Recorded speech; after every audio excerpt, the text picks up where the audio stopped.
Hey leaders, thanks for tuning in for this next training video. This next training video is about leading discussion. And so if you notice in your curriculums that you receive, it says discussion time and not always teaching time. And the reason is we want you guys to lead and facilitate discussion. We don't want you to just teach another sermon or teach another lecture.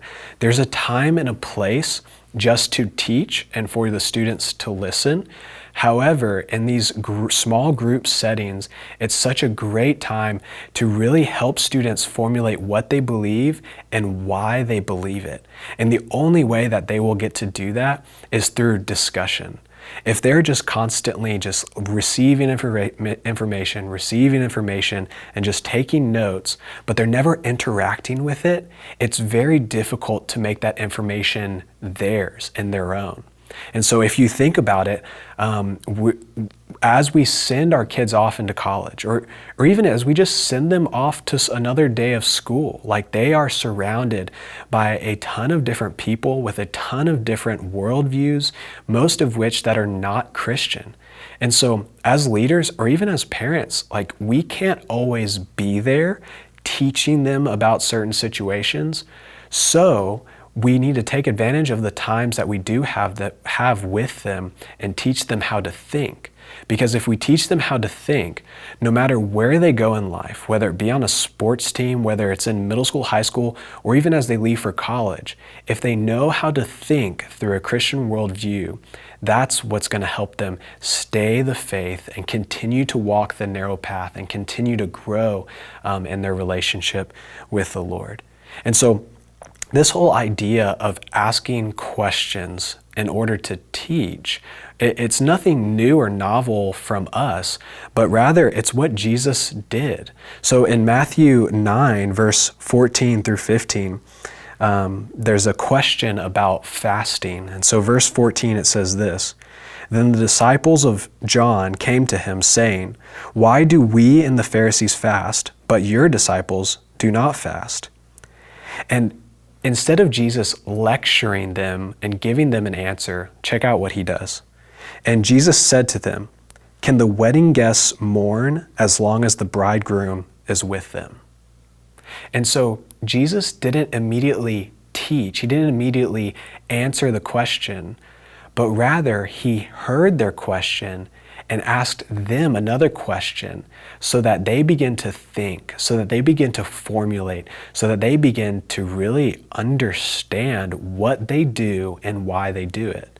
Jesus does it again in Matthew 15, verses 1 through 3. It's just about some traditions and commandments. Verse 1 of chapter 15, it says, "Then Pharisees and scribes came to Jesus from Jerusalem and said, 'Why do your disciples break the tradition of the elders? For they do not wash their hands when they eat.'" And so again, in this moment, he could just begin to lecture them. He could say, "Sit down, take out your notes. I'm about to teach you. I'm about to give you the answer that you're looking for." But instead, he asks them a question. He facilitates that discussion. And so look what he does in verse 3. He says, "He answered them, 'And why do you break the commandment of God for the sake of your tradition?'" And so again, he responds to a question by asking a question to help those people think about what they believe and why they believe it. And so as a leader, this is one of the most valuable things that you can do, is not just teach and not just lecture, but facilitate discussion so that they can learn to think in a Christian worldview. And now, hear me say this: you will have to teach, because you can't just always ask questions. Like eventually you will have to give an answer. So I want to actually model kind of what I'm explaining here. So one of the home group lessons is that God is creator. And so if this was the lesson that I was about to teach, I would be trying to formulate some questions that help a student remember the information, that help them understand the information, that help them apply the information, help them analyze, and help them evaluate. If you notice, the questions in your curriculums, they actually go by this remember, understand, apply, analyze, and evaluate rhythm, because whenever we're writing discussion questions for you guys in your curriculums, we are considering these things.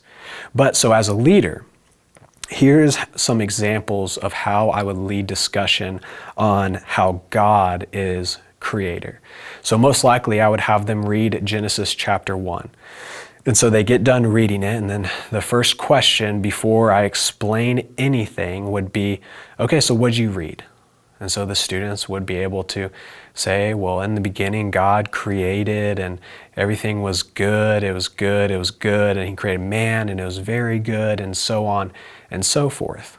Great. They remembered what the scripture said. Now, I want to take them to a deeper level of comprehension. And so the second level is understand. Can they explain what they just read? So I would ask a question like this: why could God himself not have been created? Think about that. We read Genesis 1 and just says God created. But let's challenge what they believe and why they believe it.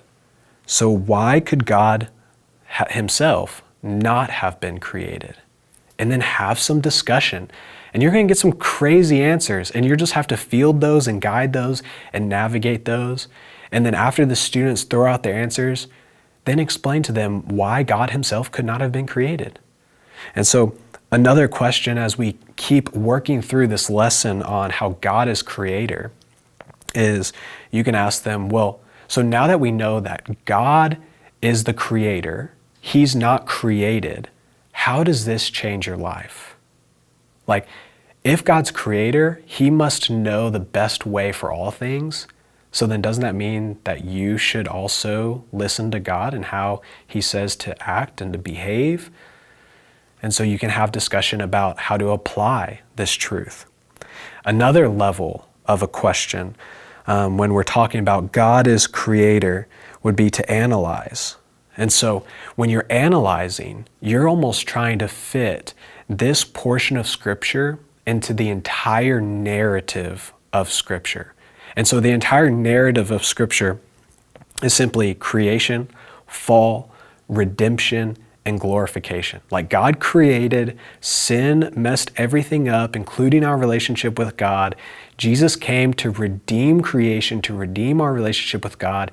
And glorification, one day everything's going to be made new. There will be no more sin. There will be no more tears. There will be no more weeping, and we will be with God again. Like, that's the narrative of Scripture. And so when you ask a question to help a student analyze, you would ask something like this in regards to God as the creator. What if God created everything bad? So have the students think about that. Could God have created everything bad? Let them throw out some answers and then explain to them. Like, this is obviously a hypothetical situation, but this hypothetical situation is going to help the student think about what they believe and why they believe it, and can they defend it? Like, can they make sense of what they just learned? And then the very deepest level of a question is to evaluate. And so this is really where you are challenging their beliefs. And so they're saying, yeah, God created everything good. They're saying that God is the creator. He's not the created. And so maybe you help them kind of put this in relationship to what Jesus did. So you can ask a question like, so you're saying that God created everything good, but then sin entered the world. So then what is Jesus doing? What is Jesus actually redeeming? Help the students understand that Jesus is redeeming what was broken and restoring it back to its good and original design. And so you're helping them see the big picture. You're helping them see the broad picture of Scripture.